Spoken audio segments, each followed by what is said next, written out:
Hello and welcome to Pens, Paint and Whiskers. This is my part 2 of Ye Olde Redraw. So today I'm going to colour in these lamprey, dragonfish, mermen, whatever they are. But they are medieval guys, of course. And it's the first time of me undertaking a redraw, a medieval redraw on camera.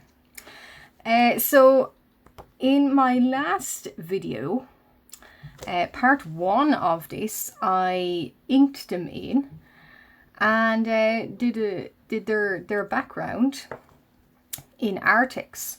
Today I'm hopefully going to colour them in graphite alcohol markers, and I'm going to dive right in.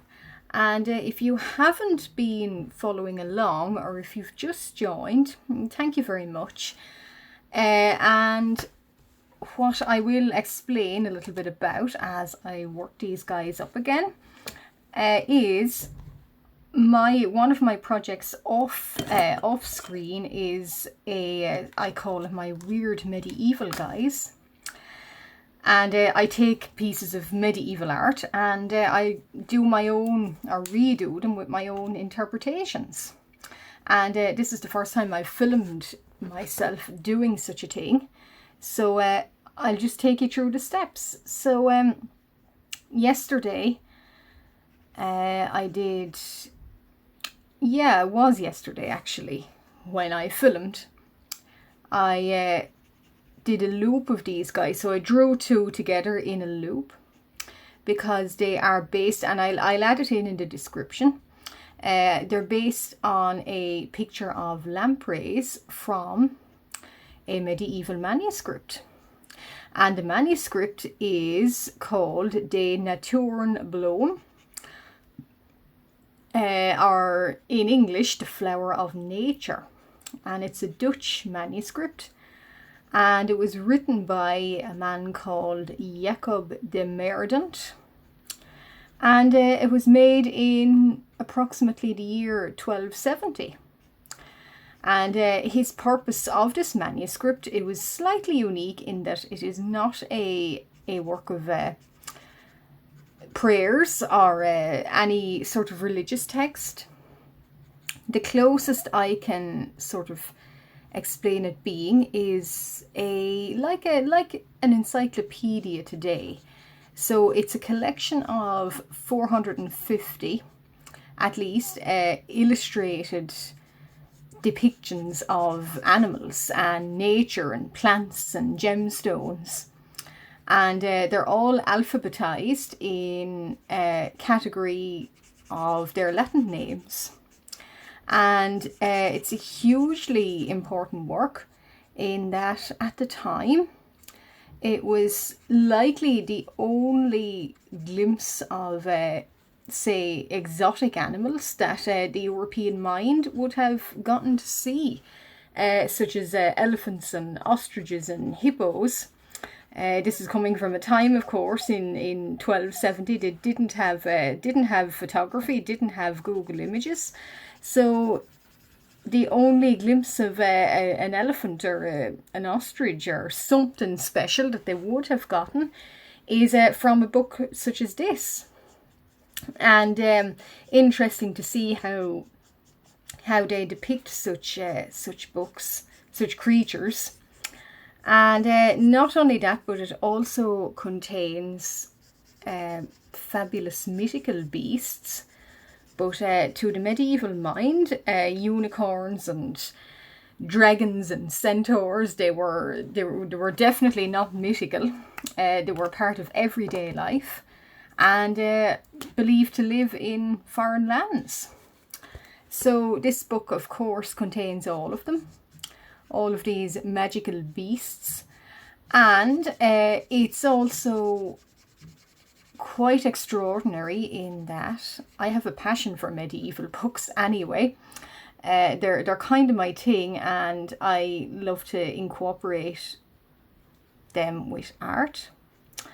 And the Naturenbloem is one such work that contains gold leaf, and the illustrations in it are made in gold. So that's special in itself, in that it tells us who is the type of person using and housing and looking at books like this. And it wasn't ordinary people. It was the very rich, and not necessarily even the monastery all the time. Sometimes even a wealthy merchant or some sort of, you know, prince or duke or something would have it in their collection. So anyway, these guys do come from that book, and it's not clear are they eels or lamprey, but I've decided to make them mermen, of course, and film myself doing it. So and I'm keeping them brown, so I am probably off camera. I'm going to ink in some of their the little white waves, and see how far I get. And as I was explaining yesterday, or in part 1 I should say, medieval manuscripts are a great passion of mine, and whenever I'm short of inspiration, one of the things I do is I'll save up pictures of such works such as this, and I'll of course add more in the description, and I'll go online and I'll look them up, and I'll probably save them to my Pinterest board, and every so often I'll do a wheel spin and I'll come up with some odd creature, and half of the fun is waiting to see what odd creature you get, and what other creature you can make out of it. So I drew these guys up in my latest little wheel spin, so now I'm making them as two sort of looping mermen, and I'm giving them a medieval border. Well, it's going to be slightly different. Most medieval borders are highly decorative, so they've got floral designs and little funny creatures called drolleries. Most marginalia looks a little bit more, even more designed, but I'm going to keep it a little bit simple, and maybe ink it in a part 3. But right now I'm making their bodies and keeping them brown, because brown and blue is quite a nice sort of contrast, and you don't see it a whole lot. So yeah, and then I'm going to ink in, maybe do a little bit of white speckles on them, but in between videos, and you'll see it, see them taking shape. And another wonderful thing about modern technology and our improved accessibility nowadays is that most of these medieval books, with the click of a button, you can actually go in online and you can actually view the digitized version of them. So I will put this book up or down in the description, and if you wish, you can certainly take a look at it. And that's what I find really, really exciting, and really a leap forward in our literacy and technology, is the fact that these great pieces of art and literature that were made hundreds of years ago can still be viewed and enjoyed today. And certainly here's me hundreds of years later taking inspiration from them. So medieval art is probably my favourite art genre or type of art. I don't know why, I just find it really charming and really funny and really bizarre at times. But that's why I like it. And if anyone is ever stuck for inspiration, a funny little idea or a little artistic side quest I would recommend is to go and look at a funny medieval creature online, and like myself, maybe draw your own interpretation of said funny little creature, and see what you can transform it into, because some of them are really funny. And I've had sort of my favourite pieces that I've made throughout the years. I have sometimes got inspired by funny little beings. So with these lamprey, dragony, eely mermen, I'm keeping them brown and trying to work up a kind of in graphite markers, trying to work up a sort of pleasant brown tone. Sometimes brown can be a little bit of a difficult shade to work with. And sometimes its blending even can be hard too, or it's can sometimes be a colour that is a little bit tricky to seem like a nice colour, or it can seem very muddy and dark. So I'm trying to keep this a nice clean brown, if that makes sense.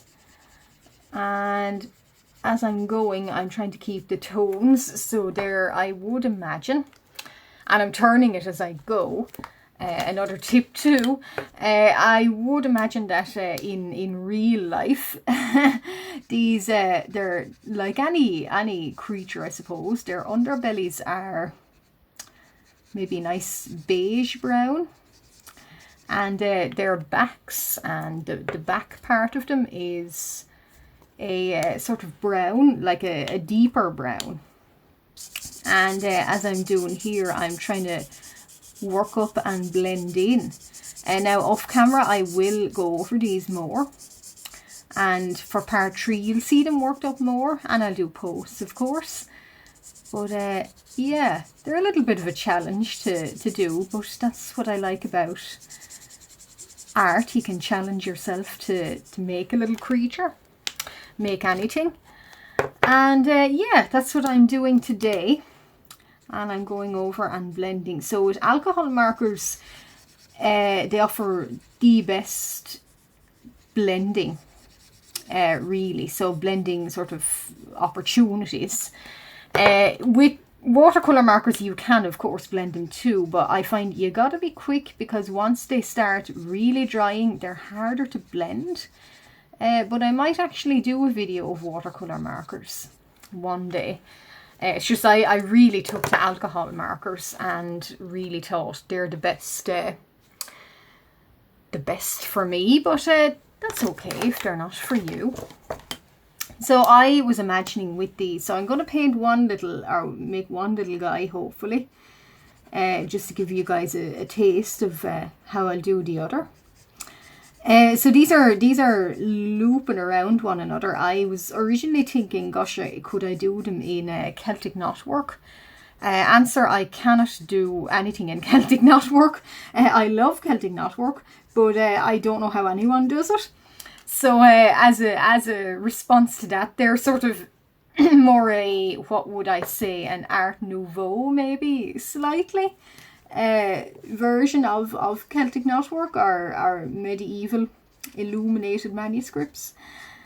I don't know how anyone does Celtic knotwork. It's quite a head wrecker, but I'm very impressed by it. And to say that it was made in 7th, 8th, 9th, 10th century is very impressive, without the use of any kind of computer or AI or anything. The fact it was made back then is mind-blowing to me.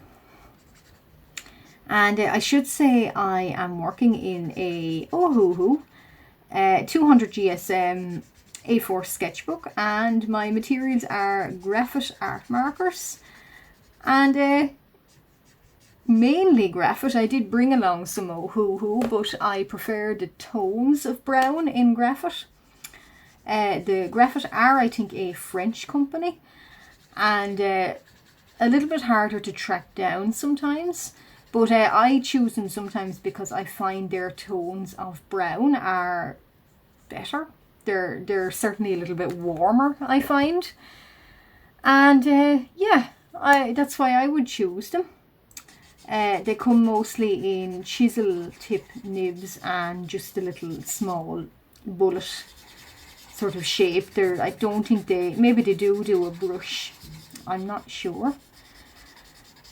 And I imagine these mermen, I had this idea in my head that, as I always do, of course, that they should, I wanted to incorporate some kind of something that would tell me or would tell a viewer that they're from the year 1270.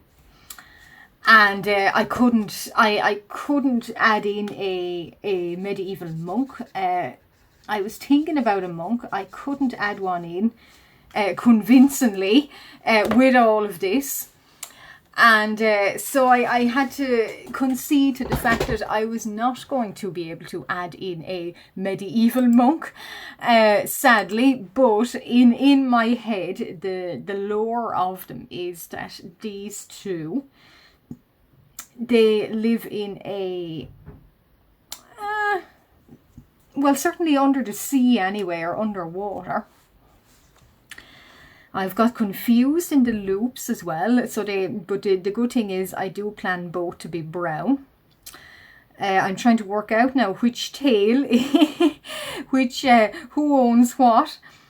So that's la. Okay, so I think I have it. Yeah, I think I do. Yes, I do. So that's his tail. And that's his tail. Okay, so yeah, so they live in obviously underwater. Now I was thinking, I don't know much about certain fish species. I don't even know what these guys are. So my idea for them is that they live on a sort of like, maybe not necessarily the sea, but more moorland, like a fen or a waterway or a lake. And yeah, fen and waterway. And where they live, a monastery sprung up. And the monastery may indeed be, these guys here might be the reason the monastery maybe even sprung up. Because people of the village thought, well, if these creatures live in said monastery or said waterway, it's bound to be magical, and these creatures might have magical properties, and it's worth having a monastery in that area or something like that. And so a monastery sprung up, and the monks in said monastery, they're one of them or another, or whatever way they have of looking at, well, not necessarily looking after these fellows here, but maybe one or the other every so often. It might rotate. It's their job maybe to go and maybe stand on the side of the edge of said waterway and bless these guys, and maybe even throw little offerings in, and little offerings coming in the form of little miraculous medals or little pieces of food as well, whatever they have that monks consider, yeah, a fairly bland diet now, obviously, but sometimes maybe whenever there's some berries or some fruit, maybe they throw it in, and probably these guys eat anything that's thrown to them. So it's sort of maybe a symbiotic kind of relationship. And that maybe every week or day or month that there's some other sort of some brother in the monastery, and he's chosen to tend to them, or maybe it's one that sort of appeals to them most, that they're more friendly with. And I won't say he's a keeper of them, but certainly he's more in tune with them. And the monks obviously think these beings are quite magical. and quite special, and that's why their monastery is there. And as for what these mer creatures here think of the monks, I'm not sure. Probably they're more concerned with getting on with life under the water, but they probably have gotten used to these strange offerings that are thrown in every now and again, and to the point maybe that they recognize certain here's a certain monk and he's going to do this or he's going to throw that in. And maybe they all gather then at the surface of the lake's waves or the waterways waves. And it's a sort of a, symbiotic relationship. And maybe if there is a village nearby, they do the same. So as a result, these mer creatures, these mermen, are they're lucky, and they've realised that it's a good place to stay and have their lives because they're getting well fed and thought of well and looked after. And although I do imagine they're well capable of looking after themselves, but an odd treat to be thrown every now and again is nice. So they're not looking to leave their lake or their waterway. And life has been good to them, I think. And then some travelling, I won't say scientist, but someone travelling around comes along and sees these creatures and decides to put them into a medieval manuscript, all of their own. And decides to illuminate them in a page, and said page is happening right now. So that's my interpretation of them, and that's how I would interpret them and think about such a phenomenon. And that's how I imagine the background of these creatures, how they develop, is that they were there first, and then the monastery sprung up around them. So I won't get this fella done now in this video, but in between videos they're going to be both done, and then in the next video when I come back with them, so there will be a part 3. In that part 3, I will probably do the borders, and I might ink them in, put their little speckles in, and if they've got any tail patterns, I will do that. And it's quite a gloomy day, and I need some light with me, but that's the colour that I'm going to make them. Probably both.